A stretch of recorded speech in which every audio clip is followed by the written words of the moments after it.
మేడ్చల్ జిల్లా షామీర్పేటలో దొంగలు రెచ్చిపోతున్నారు. మజీద్పూర్ ప్రజయ్ హోమ్స్ లో తాళం వేసిన ఇళ్లను టార్గెట్ చేస్తూ చోరీలకు పాల్పడుతున్నారు. 3 రోజుల క్రితం అనిల్ కుమార్ యాదవ్ అనే వ్యక్తి ఫంక్షన్ కు వెళ్లి తిరిగి వచ్చేసరికి ఇంటి తాళం పగలగొట్టింది. ఇంట్లో ఉన్న 13 తులాల బంగారం 68,000 రూపాయలు కనిపించకపోయేసరికి పోలీసులకు ఫిర్యాదు చేశారు. తాజాగా శ్రీనివాస్, షఫీ అనే మరో 2 ఇండ్లలో 30 తులాల బంగారం, నగదును చోరీ జరిగింది. వరుస చోరీలతో స్థానికులు భయాందోళనకు గురవుతున్నారు.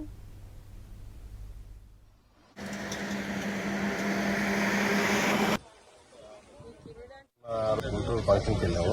రాత్రి మొత్తం వచ్చేసి ఇల్లు మొత్తం గోల్డ్, క్యాష్, వెండి మొత్తం తీసుకెళ్ళిపోయారు. సగం ఒక 30 తులాల బంగారము, 1 కిలో వెండి, 90-93 వేల దాకా క్యాష్.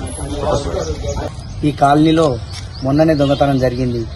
15-16 తులాల బంగారం, క్యాష్ పోయింది మొన్ననే. మళ్ళీ ఈరోజు 2 ఇళ్లలో దొంగతనం జరిగింది. మరి ఇక్కడ లైట్లు లేవు.